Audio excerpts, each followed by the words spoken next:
नमस्कार विद्यार्थियों एवं साथियों, आप सभी का कक्षा 11 की एग्रीकल्चर केमिस्ट्री कृषि रसायन की क्लास में आप सभी का स्वागत है।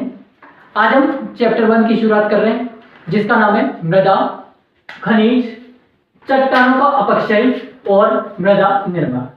आप सभी को बोर्ड पर क्लियरली दिख रहा होगा, बहुत ही बढ़िया, शानदार।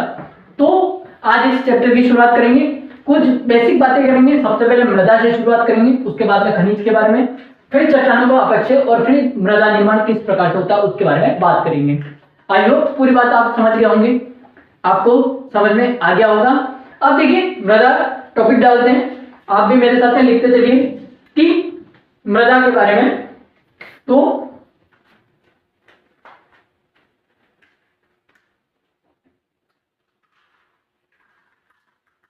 राइटिंग के लिए बहुत सारी प्रैक्टिस की है, लेकिन फिर भी राइटिंग अच्छी नहीं आई है, कोशिश करेंगे।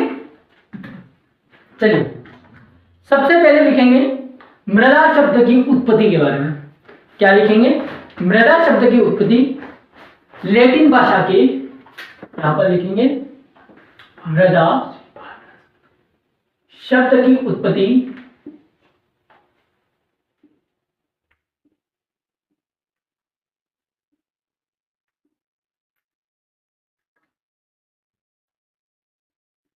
लैटिन भाषा के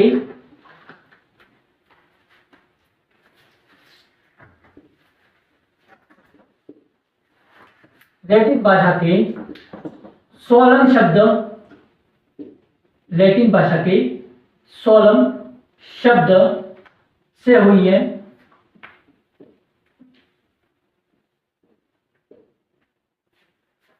लैटिन भाषा के सोलम शब्द से हुई है,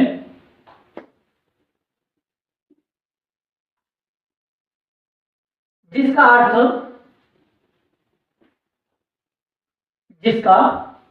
अर्थ यहां पर लिखेंगे, जिसका अर्थ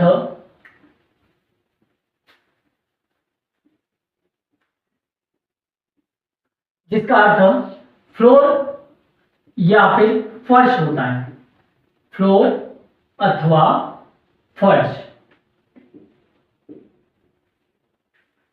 फ्लोर अथवा फर्श, ठीक है। यहां पर फिर से ध्यान दीजिएगा परिभाषा पर। मृदा शब्द की उत्पत्ति लैटिन भाषा के, इसको हाईलाइट करते हैं सबसे पहले। तो यहां पर देखिए शब्द की उत्पत्ति लैटिन भाषा के सोलम शब्द से हुई है, जिसका अर्थ होता है यहां पर फ्लोर या फिर फर्श, ठीक है। क्लियर होगा यहां तक? बहुत ही बढ़िया, अच्छे तरीके से समझ में आ गया होगा। अब नेक्स्ट पॉइंट, तब तक ये उतार लीजिए और फिर नेक्स्ट पॉइंट लिखते हैं। अब थोड़ा सा मृदा के बेसिक पॉइंट के बारे में बात करेंगे। मृदा क्या है इसको जानेंगे।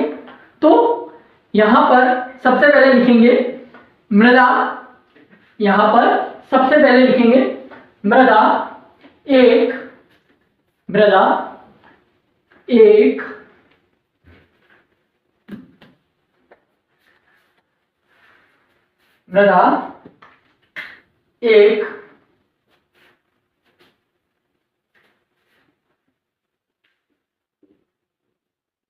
मृदा एक त्रिविमीय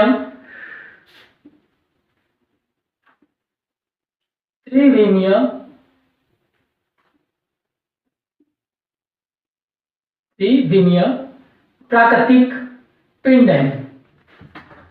मृदा एक त्रिविमीय प्राकृतिक पिंड है। मृदा एक त्रिविमीय प्राकृतिक पिंड है, जिसकी लंबाई, चौड़ाई एवं गहराई होती है। पिंड है जिसकी लेंथ, ब्रेथ और हाइट तीनों होती है, जिसकी लंबाई,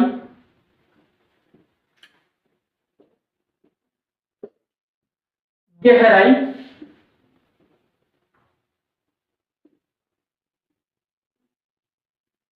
और चौड़ाई तीनों होती है। लंबाई, गहराई और चौड़ाई, यहां पर तीनों लिख दीजिए, तीनों होती हैं।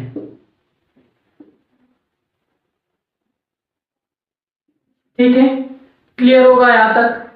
बिल्कुल समझ में आ गया होगा। मृदा एक त्रिविमीय प्राकृतिक पिंड है जिसकी लंबाई, गहराई और चौड़ाई तीनों होती हैं, या फिर होती हैं, इस प्रकार से भी लिख सकते हो।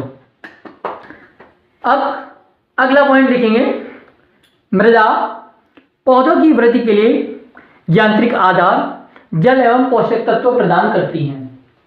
मृदा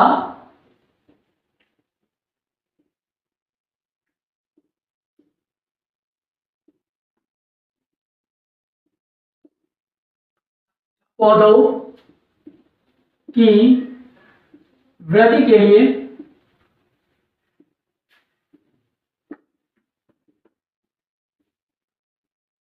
मृदा पौधों की वृद्धि के लिए, शब्दों पर ध्यान दीजिएगा, राइटिंग में नहीं समझ में आता है तो शब्दों को पकड़िए और शब्दों के द्वारा लिखिए। तो मृदा पौधों की वृद्धि के लिए यांत्रिक आधार,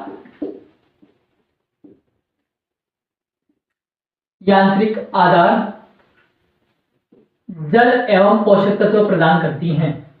यांत्रिक आधार, जल एवं पोषक तत्व, न्यूट्रिएंट्स, पोषक तत्व प्रदान करती हैं।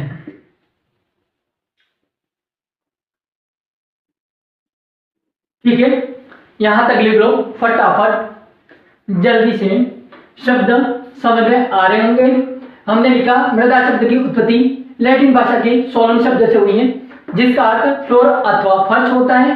फिर हमने मृदा के बारे में थोड़ा सा जाना, तो मृदा एक त्रिविमीय प्राकृतिक पिंड है जिसमें क्या होती है, लंबाई होती है, गहराई होती है और चौड़ाई होती है। ठीक है, मृदा पौधों की वृद्धि के लिए यांत्रिक आधार प्रदान करती है, प्लस जल प्रदान करती है, प्लस पोषक तत्व यानी कि न्यूट्रिएंट्स जिसे कहते हैं हम इंग्लिश में, वो प्रदान करती हैं। ठीक है, यहां तक लिख लीजिए फटाफट।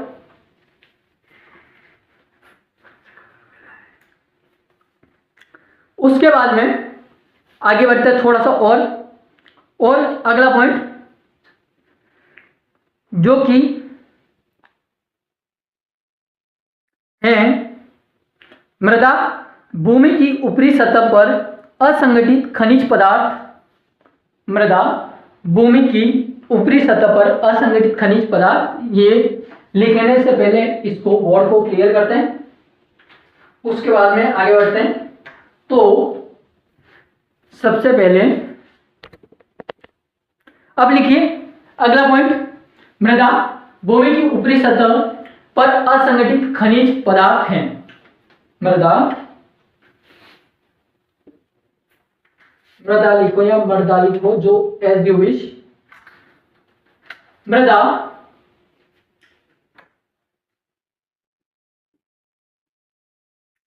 भूमि की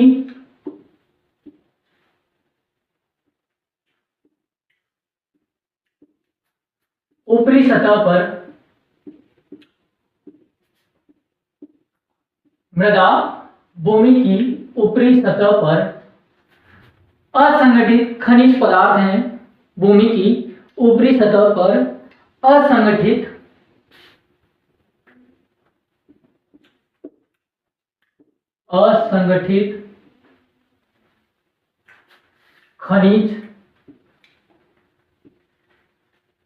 असंगठित खनिज पदार्थ हैं। मृदा भूमि की ऊपरी सतह पर असंगठित खनिज पदार्थ हैं। उसके बाद में लिखिए तथा पादप वृद्धि के लिए प्राकृतिक माध्यम का कार्य करती हैं। तथा पादप वृद्धि के लिए यहां पर लिखेंगे तथा पादप वृद्धि के लिए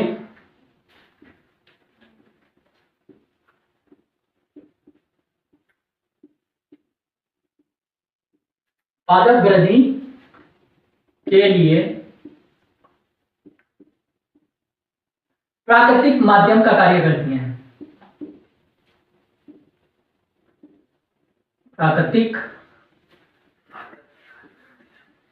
माध्यम का प्राकृतिक माध्यम का कार्य करती है। इस पॉइंट को लिखिए फटाफट, फिर समझते हैं ये पॉइंट हमें क्या कहना चाह रहा है। ये लिखिए पॉइंट।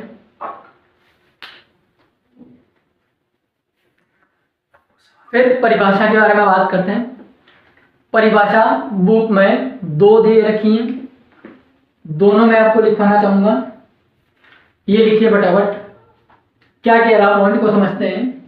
पॉइंट कहना चाह रहा है कि मृदा भूमि की ऊपरी सतह पर, यानी कि जो आपने देखा होगा हॉरिजॉन्स के बारे में आप जानते होंगे, संस्तर जिसे कहते हैं, तो ए से शुरू होते हैं, ओ ए बी सी के बारे में, उसमें लास्ट बार आर आता है, यानी कि रॉक वाला पार्ट। तो मृदा भूमि की ऊपरी सतह पर, यानी कि ओ संस्तर जो होता है वो उसकी बात हो रही है यहाँ पर। तो असंगठित क्या है, खनिज पदार्थ है। यहाँ पर सबसे ज्यादा ध्यान रखिएगा कि ओ और ए जो होते हैं उनमें सबसे ज्यादा खनिज पदार्थ पाए जाते हैं, ठीक है। तो वो क्या है, असंगठित खनिज पदार्थ होते हैं। तथा ये पादप वृद्धि के लिए क्या करती हैं, प्राकृतिक माध्यम का कार्य करती हैं, यानी कि नेचुरल तरीके से पौधों को, हमने जैसा अभी अगला पॉइंट हमने जो देखा उसमें लिखा हमने कि पोषक तत्व, जल और यांत्रिक आधार प्रदान करती है, तो वही प्राकृतिक माध्यम होते हैं, ठीक है। क्लियर हो गया होगा ये पॉइंट, बिल्कुल समझ में आ गया होगा। अब परिभाषा के बारे में थोड़ा सा डिस्कस करते हैं। तो परिभाषा के बारे में थोड़ा सा डिस्कस करते हैं। परिभाषा देखिए यहां पर कि आपके बुक में 2 परिभाषा लिख रखी है। सबसे पहले दोनों को सुना देता हूं मैं आपको कि मृदा एक प्राकृतिक पिंड है जो प्राकृतिक पदार्थों पर प्राकृतिक बलों के प्रभाव से, मृदा एक प्राकृतिक पिंड है जो प्राकृतिक पदार्थों पर प्राकृतिक बलों के प्रभाव से विकसित हुई है।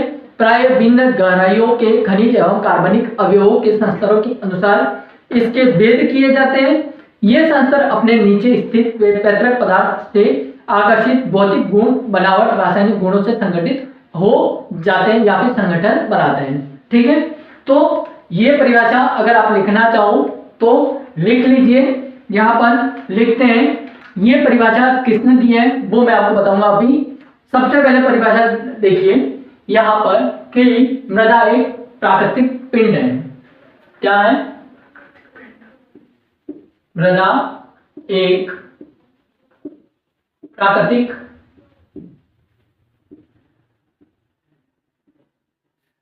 पिंड है। मेरे साथ में लिखते चलिएगा, मृदा एक प्राकृतिक पिंड है जिसमें जो प्राकृतिक पदार्थों पर प्राकृतिक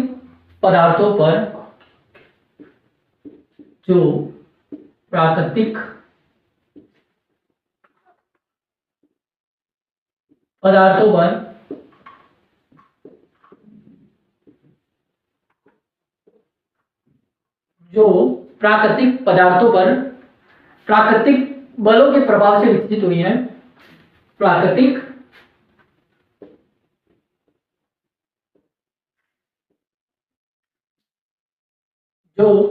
पदार्थों पर प्राकृतिक बलों के प्रभाव से विकसित हुई है। बलों के प्रभाव से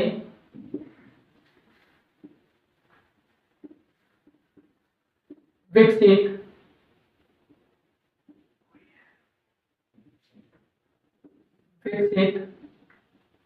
हुई है। लिखिए यहां तक,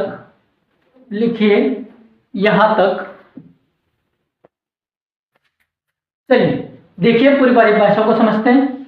परिभाषा कह रही है कि मृदा एक प्राकृतिक पिंड है जो प्राकृतिक पदार्थों पर प्राकृतिक बलों के प्रभाव से विकसित हुई है। प्राय भिन्न भिन्न गहराइयों के खनिज एवं कार्बनिक अवयवों के संस्तरों के अनुसार इसके भेद किए गए, यानी कि O, A, B, C और R।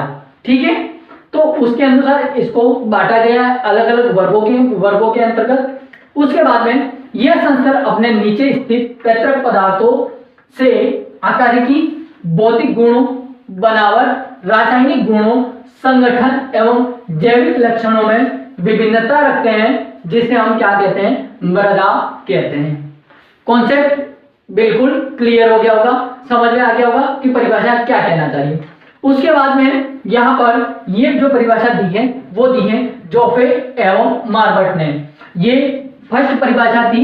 दूसरी परिभाषा आप मुझे कमेंट्स में बताओगे, और वो परिभाषा, दोनों परिभाषा में अंतर क्या है ये मुझे कमेंट्स में बताना है। बाकी हम मिलते हैं नई क्लास के माध्यम से, तब तक के लिए जय हिंद, वंदे मातरम, bye bye. Like, share and subscribe जरूर करना है, और कमेंट्स में मैंने जो कहा है वो काम भी करना है। तो हम मिलते हैं नई क्लास के माध्यम से, तब तक के लिए बाय बाय।